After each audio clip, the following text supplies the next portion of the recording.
భారతదేశం నిజంగా ఒక సమాఖ్య విధానమేనా? మంది నిజంగా ఫెడరల్ స్టేటేనా? ఈ క్వశ్చన్ చాలామంది మధ్యలో అప్పుడప్పుడు వస్తుంటుంది. ఇన్ఫ్యాక్ట్ రాష్ట్రాల అధికారంలోకి కేంద్రం చొరబాటు చేస్తోందా? రాష్ట్రాల్లోకి కేంద్రం కంప్లీట్గా వాటి పరిధిలోకి వెళ్ళిపోతుందా? ఇటువంటి క్వశ్చన్ కూడా కొంతమంది సీఎంస్ ఎప్పుడు చేస్తూనే ఉంటారు. ఇన్ఫ్యాక్ట్ చెప్పాలంటే ఎన్టీ రామారావు గారు ఒకప్పుడు అన్నారు, కేంద్రమా అది ఎక్కడుంది, కేంద్రం అంటే ఒక మిథ్యే కదా అని. Centre is a conceptual myth అన్నారు ఆయన. అసలు కేంద్రం ఆమ్ని ప్రెజెంట్, ఆమ్నిపోటెంట్, ఆమ్నిసెయింట్ అని చెప్పొచ్చు భారతదేశంలో. అంటే ఆర్టికల్ 370 అబాలిష్ చేసినప్పుడు మనకు అర్థమైంది కేంద్రం పవర్ ఏంటో.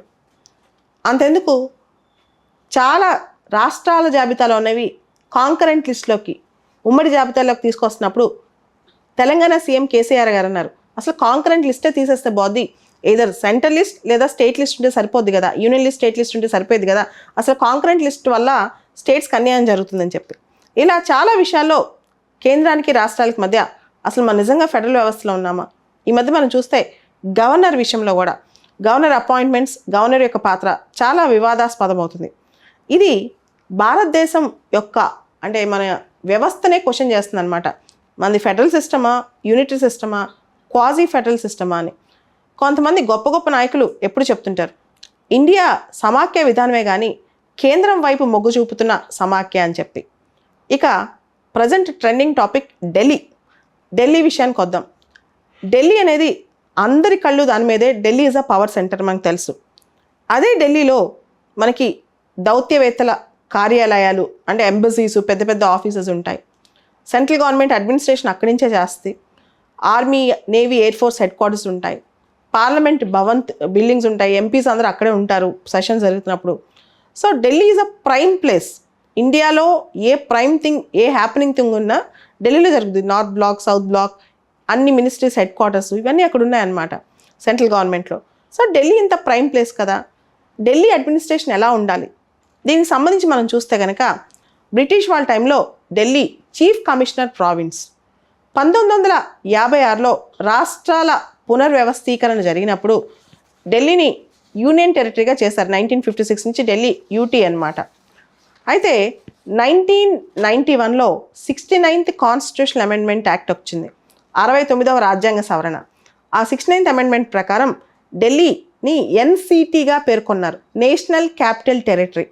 అంతేకాదు 69th అమెండ్మెంట్ ప్రకారం ఢిల్లీ అడ్మినిస్ట్రేటర్ని లెఫ్టినెంట్ గవర్నర్ అని పేర్కొన్నారనమాట. ఢిల్లీకి ఒక లెజిస్లేటివ్ అసెంబ్లీ తీసుకొచ్చారు. 70 మంది సభ్యులైన లెజిస్లేటివ్ అసెంబ్లీని ఢిల్లీ క్రియేట్ చేశారనమాట 69th అమెండ్మెంట్ ద్వారా. ఆ లెజిస్లేటివ్ అసెంబ్లీకి సంబంధించి మొత్తం ఢిల్లీలో 10% మినిస్ట్రీ ఉంటుంది. జనరల్గా అన్ని రాష్ట్రాల్లో కేంద్రంలో అసెంబ్లీలో 15% మినిస్ట్రీ ఉంటే ఇక్కడ మా ఢిల్లీలో మొత్తం 10% ఇంక్లూడింగ్ సీఎం. అంటే ఢిల్లీలో 70 మంది లెజిస్లేటివ్ అసెంబ్లీలో ఉంటే ఇంక్లూడింగ్ సీఎం 7 మినిస్టర్స్ ఉంటారనమాట ఢిల్లీలో. సో అలా ఢిల్లీలో మనకు ఓ పక్క కేంద్ర ప్రభుత్వం పెత్తనం ఉంటుంది, ఓ పక్క అసెంబ్లీ ఉంటుంది, ఇంకో పక్క ఢిల్లీ లోకల్ బాడీస్ కూడా ఉంటాయి. అయితే ఢిల్లీకి సంబంధించి ఢిల్లీలో ఒక అసెంబ్లీ ఉంది, కానీ ఢిల్లీ అసెంబ్లీకి కొన్ని పవర్స్ లేవన్నమాట.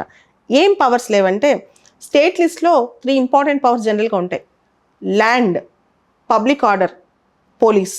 ఈ 3 కూడా ఢిల్లీ రాష్ట్ర ప్రభుత్వం చేతిలో లేవు, ఢిల్లీ అసెంబ్లీ చేతిలో లేవు.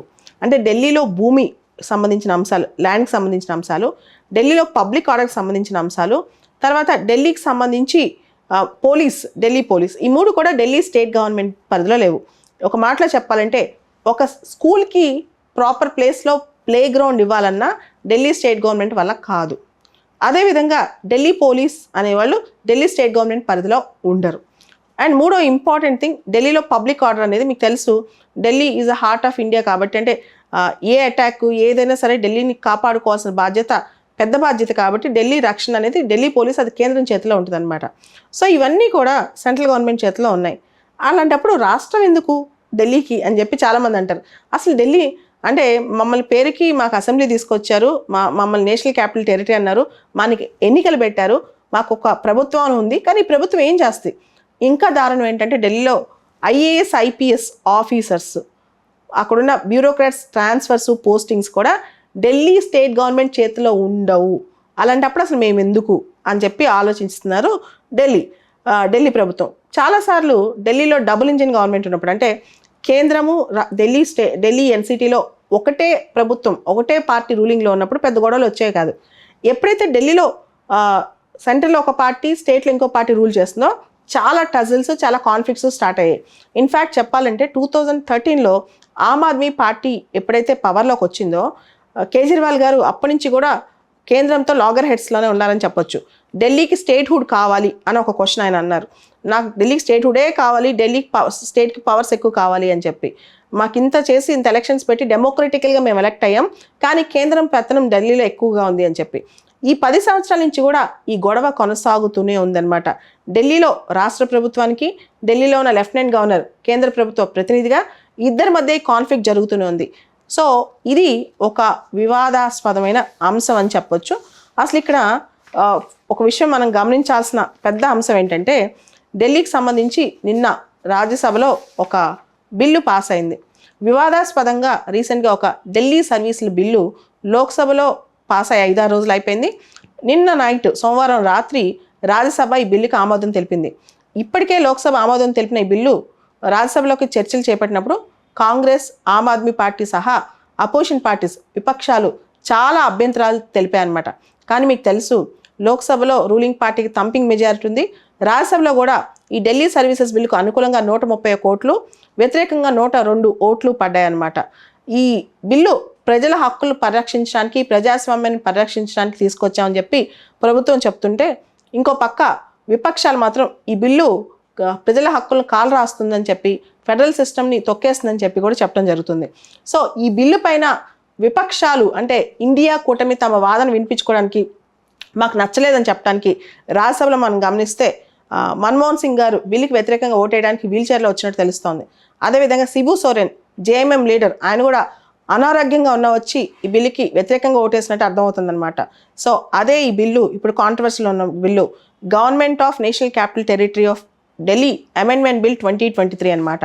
Government of NCT of Delhi amendment bill 2023. అసలు ఢిల్లీ గవర్నమెంట్కి కేంద్ర ప్రభుత్వానికి మధ్య ఉన్న టజిల్ ఏంటో దీని బ్యాక్గ్రౌండ్ ఒకసారి చూద్దాం.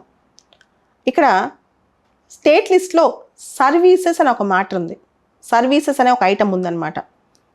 దీనికి సంబంధించి బ్యూరోక్రాట్స్ వాళ్ళ సర్వీసెస్, వాళ్ళ పోస్టింగ్స్, ట్రాన్స్ఫర్స్ స్టేట్ గవర్నమెంట్ పరిధిలోకి వస్తాయి. అంటే స్టేట్ లెజిస్లేచరు, స్టేట్ గవర్నమెంట్ దాని మీద డెసిషన్ తీసుకోవచ్చు. అయితే 2015లో మినిస్ట్రీ ఆఫ్ హోమ్ అఫైర్స్ వాళ్ళు ఒక నోటిఫికేషన్ ఇచ్చారు.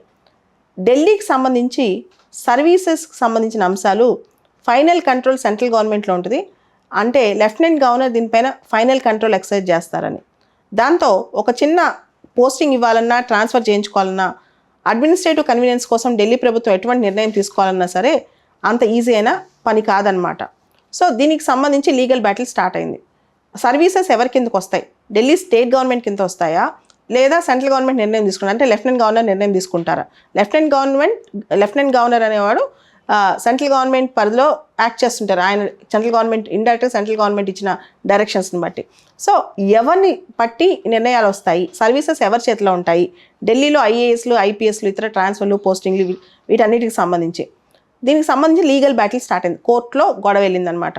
సో 2018లో సుప్రీం కోర్టు జడ్జిమెంట్ ఇచ్చింది దీని గురించి. 2018 సుప్రీంకోర్టు జడ్జిమెంట్ అనమాట. ఈ జడ్జిమెంట్ చాలా ఇంపార్టెంట్ అండ్ చాలా స్ట్రాంగ్ జడ్జిమెంట్ అని చెప్పొచ్చు. దీని ప్రకారం lieutenant governor should act according to the aid and advice.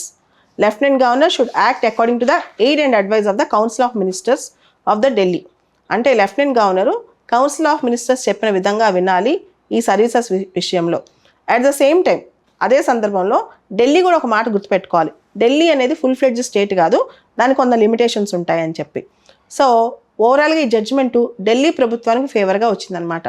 2018 judgement అనమాట. ఇది చాలా పాపులర్ జడ్జిమెంట్. ఇది 5 judges constitutional bench of supreme court చెప్పిన మాట, 5 జడ్జిలు గల ధర్మాసనం చెప్పిన మాట అనమాట.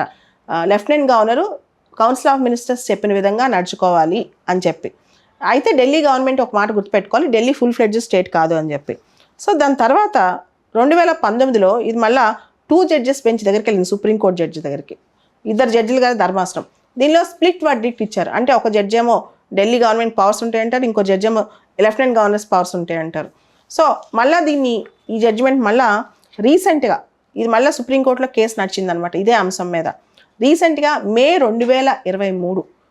2023 రోజు 5 judges constitutional bench headed by Chandrachud CJ గారు హెడ్ చేసిన కాన్స్టిట్యూషనల్ బెంచ్ అనమాట. Elected government of Delhi has legislative and executive power over administrative services. ఢిల్లీలో ఎన్నికైన ప్రభుత్వము సర్వీసెస్ మీద కంట్రోల్ ఉంటుంది అని చెప్పి జడ్జిమెంట్ ఇచ్చారనమాట. అంటే ఢిల్లీ ప్రభుత్వానికి సపోర్ట్గా ఢిల్లీలో ప్రజాస్వామ్యబద్ధంగా ఎలక్ట్ అయిన ప్రభుత్వానికి ఢిల్లీలో ఉన్న సర్వీసెస్ అపాయింట్మెంట్స్ మీద కంట్రోల్ ఉంటుందని చెప్పి ఇచ్చిన జడ్జిమెంట్ మొన్న మే 2023లో వచ్చింది. దీంతో ఇమీడియట్గా సెంట్రల్ గవర్నమెంట్ ఏం చేసిందంటే ఒక ఆర్డినెన్స్ జారీ చేసింది. ఆర్డినెన్స్ అంటే ఈ జడ్జిమెంట్ని కాలరాస్తూ ఈ జడ్జిమెంట్ని పక్కన పెడుతూ ఒక ఆర్డినెన్స్ జారీ చేస్తుంది అనమాట. అదే government of national capital territory of Delhi ordinance 2023. ఈ ఆర్డినెన్స్ ప్రకారం లెఫ్టినెంట్ గవర్నర్స్ పవర్స్ పెంచుతూ సర్వీసెస్ విషయాల్లో లెఫ్టినెంట్ గవర్నర్కే పూర్తి అధికారాలు ఇస్తూ అండ్ చాలా వరకు డిస్క్రిషనరీ పవర్స్ ఇస్తూ ఓవర్ రైడింగ్ పవర్స్ ఇస్తూ ఆర్డినెన్స్ జారీ చేస్తుంది. ఈ ఆర్డినెన్స్నే ఆల్మోస్ట్ బిల్లు రూపంలో తీసుకొచ్చి లోక్సభలో పాస్ చేయించింది.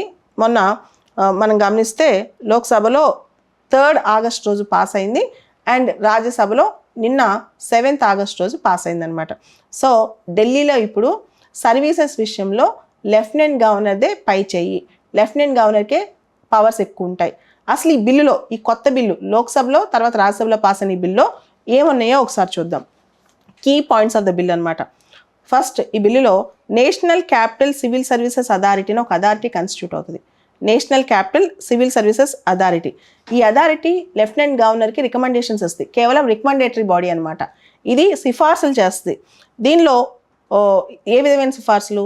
ఆఫీసర్ల transfers, postings, vigilance matters, disciplinary proceedings, తర్వాత గ్రూప్ ఏ సంబంధించిన ఆఫీసర్స్, ఇతర ఆఫీస్ సంబంధించిన ప్రాసిక్యూషన్స్, ఇవన్నీ కూడా ఈ ఒక civil services authority national capital civil services authority వాళ్ళు లెఫ్టినెంట్ గవర్నర్కి రికమెండ్ చేస్తారనమాట.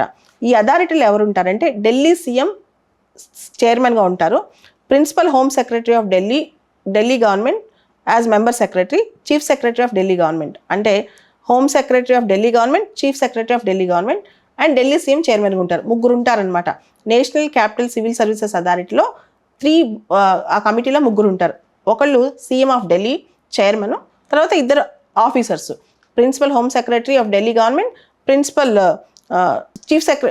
Home secretary of Delhi government and chief secretary of Delhi government. ఈ ముగ్గురు ఉంటారు. అయితే ఇద్దరు బ్యూరోక్రాట్స్, సీఎం, ఇద్దరు బ్యూరోక్రాట్స్ ఇక్కడ మనం గమనించాల్సిన అంశం. And central government will appoint both the principal home secretary and chief secretary. మళ్ళీ వీళ్ళిద్దరిని అపాయింట్ చేసేది ఎవరు? సెంట్రల్ గవర్నమెంట్ అనమాట. సో ఈ అథారిటీ కాన్స్టిట్యూషన్కి, ఈ అథారిటీకి కోరం ఏ ఇద్దరు ప్రజెంట్ అయినా కోరం సరిపోతుంది. అంటే ఈ ముగ్గురు కమిటీలో ఏ ఇద్దరు ప్రజెంట్ అయినా. సో ఇద్దరు బ్యూరోక్రాట్స్ అనుకుంటే కూడా ఒక డెసిషన్ సిఫార్సు చేసేయచ్చు అనమాట. ఒక అంశాన్ని సిఫార్సు చేయొచ్చు లెఫ్టినెంట్ గవర్నర్కి. అయితే లెఫ్టినెంట్ గవర్నర్కి ఓవర్ రైడింగ్ పవర్స్ ఉన్నాయి. అంటే ఈ కమిటీ లేదా ఈ అథారిటీ ఇచ్చిన సూచనలు లెఫ్టినెంట్ గవర్నర్ తన డిస్క్రిషన్తో పక్కన కూడా పెట్టేయచ్చు అనమాట. సో లెఫ్టినెంట్ గవర్నర్కి పూర్తి స్థాయిలో దీనిపైన ఓవర్ రైడింగ్ పవర్స్ ఉన్నాయన్నమాట. అండ్ ఇంకొక విషయం, లెఫ్టినెంట్ గవర్నర్ ఈ అథారిటీ ఇచ్చిన ఈ national capital civil services authority ఇచ్చిన రికమెండేషన్స్లో రీకన్సిడర్ చేయమని తిరిగి కూడా పంపించవచ్చు. దాంతోపాటు ఢిల్లీలో మంత్రుల దగ్గర ఉన్న ఇంపార్టెంట్ మ్యాటర్స్ ఏవైతే ఉన్నాయో కొన్ని మ్యాటర్స్ అవసరమైతే లెఫ్టినెంట్ గవర్నర్కి పంపించాలి. కొన్ని మ్యాటర్స్ అయితే ఖచ్చితంగా పంపించాలన్నమాట through CM and chief secretary. ఎలాంటి మ్యాటర్స్? ఢిల్లీకి సంబంధించిన శాంతి భద్రతలకు సంబంధించిన అంశాలు, తర్వాత ఢిల్లీ గవర్నమెంట్కి సెంట్రల్ గవర్నమెంట్కి సంబంధించిన వివాదాస్పదమైన అంశాలు, తర్వాత ఢిల్లీ గవర్నమెంట్ సంబంధించి ఢిల్లీ లెజిస్లేటివ్ అసెంబ్లీని సమ్మనింగ్, ప్రోరోగేషన్, డిజాల్వ్కి సంబంధించిన అంశాలు, ఇటువంటి అంశాలన్నీ కూడా ఖచ్చితంగా లెఫ్టినెంట్ గవర్నర్కి పంపించాలి. అదేవిధంగా ఢిల్లీలో డిపార్ట్మెంటల్ సెక్రటరీస్ ఉంటారు కదా, గవర్నమెంట్ ఆఫీసర్స్, వాళ్ళు చాలా అంశాలు, చాలా కాంట్రవర్షియల్ అంశాలు, ఢిల్లీ గవర్నమెంట్ సంబంధించిన అంశాలు ఏదైతే వివాదంలో అనిపిస్తాయో సెంటర్కి స్టేట్కి మధ్య, ఇటువంటి అంశాలన్నీ కూడా లెఫ్టినెంట్ గవర్నర్కి సంబంధించిన పర్మిషన్స్ తీసుకోవాలన్నమాట. సో ఇవన్నీ చూస్తే ఢిల్లీలో లెఫ్టినెంట్ గవర్నర్కే పై చేయిలా కనిపిస్తోంది. సో ఎందుకు లెఫ్టినెంట్ గవర్నర్కి ఇంత ఓవర్ రైడింగ్ పవర్స్ ఇచ్చారు, ఎందుకు ఇలా చేస్తున్నారు అనే దాని మీద పెద్ద క్వశ్చన్ వస్తాయి. దీనికి సంబంధించి తమిళనాడు సీఎం స్టాలిన్ గారు ఒక మాట అన్నారు, this is the black day for democracy అని చెప్పి. ఈ బిల్లు పాస్ అవటం అనేది this is the black day for democracy అని. అండ్ అరవింద్ కేజ్రీవాల్, ఈ బిల్ని ఫస్ట్ నుంచి స్ట్రాంగ్గా అపోజ్ చేసిన అరవింద్ కేజ్రీవాల్ ఒక మాట అన్నారు, power men to work for people, not to seize there rights. అధికారం అనేది ప్రజల కోసం, ప్రజలతో పనిచేయడానికి కానీ వాళ్ళ హక్కులను కాలరాయడానికి కాదు అని చెప్పి. తర్వాత ఈ బిల్ని అపోజిషన్ వాళ్ళు చాలా స్ట్రాంగ్గా బిల్ని ఎగెనిస్ట్గా ఓటేయడానికి ట్రై చేశారు, కానీ రూలింగ్ పార్టీకి మెజారిటీ ఉండటం వల్ల బిల్ని ఆపలేకపోయారు అనమాట. కాంగ్రెస్ ఎంపీ శశి థరూర్ ఈ బిల్లు కోయర్సివ్ ఫెడరలిజం అంటే సమాఖ్య విధానాన్ని భయభ్రాంతులు గురి చేసి రాష్ట్రాల హక్కులను కాలరాస్తుందని చెప్పి శశి థరూర్ అన్నారనమాట. కానీ గవర్నమెంట్ తరఫున అమిత్ షా డెమోక్రసీని పరిరక్షించడానికి, ఇన్ఫ్యాక్ట్ డెమోక్రటిక్ అడ్మినిస్ట్రేటివ్ కంట్రోల్ని బ్యాలెన్స్ చేయడానికి, గవర్నెన్స్ సిస్టమ్స్ని ఎఫెక్టివ్గా చేయడానికి, కరప్షన్ ఫ్రీ అడ్మినిస్ట్రేషన్ తీసుకురావడానికి ఢిల్లీలో మేము ఈ బిల్లు తీసుకురావాల్సి వచ్చింది. అదేవిధంగా మేమేమి అంటే ఇంకా పొలిటికల్ అటాక్స్ అన్ని స్టార్ట్ అయిపోయినాయి అన్నమాట. దీనికి సంబంధించి లిక్కర్ స్కామ్ అంశాల్లో ఆమ్ ఆద్మీ పార్టీ తప్పు చేసి కావాలని బ్యూరోక్రట్స్ ట్రాన్స్ఫర్ చేసింది, వీటన్నిటిని మేము ఆపడానికి ఇలా చేసామని చెప్పి కూడా పొలిటికల్ సర్కిల్స్లో మాట్లాడుతున్నారు. ఓవరాల్గా చెప్పాలి అంటే ఈ బిల్ అనేది Delhi national capital territory, Delhi government హక్కులు మాత్రం తీసేస్తుందని చెప్పొచ్చు. సెంట్రల్ పెత్తనం ఎక్కువగా కనిపిస్తుందని చెప్పొచ్చు. ఇంకా విచిత్రం ఏంటంటే Meenakshi Lekhi, minister of state for external affairs, ఒక మాట అన్నారు, India quasi federal country, centre is at primacy అని.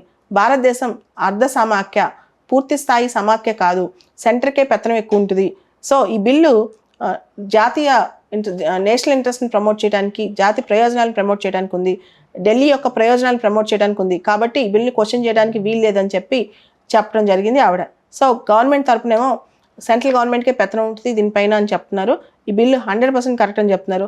విపక్షాలేమో రాష్ట్రాల హక్కులు కాలు రాస్తున్నారు. ఇన్ఫ్యాక్ట్ ఇది ఢిల్లీకి స్టేట్ హుడ్ ఇవ్వాల్సిన టైము, అటువంటి టైంలో ఢిల్లీ పవర్స్ని మొత్తం తీసేస్తున్నారు. కంప్లీట్గా ఢిల్లీ అడ్మినిస్ట్రేషన్ని నిర్వీర్యం చేయడానికి ఇది ఒక ప్లాన్ అని విపక్షాలు అంటున్నాయి. మొత్తానికి ఇలాంటి బిల్స్ భవిష్యత్తులో అండ్ ఇటువంటి అంశాలు భవిష్యత్తులో ఇంకొక రాష్ట్రానికి కూడా ఎదురవుతాయా ఒకసారి చూడాలి.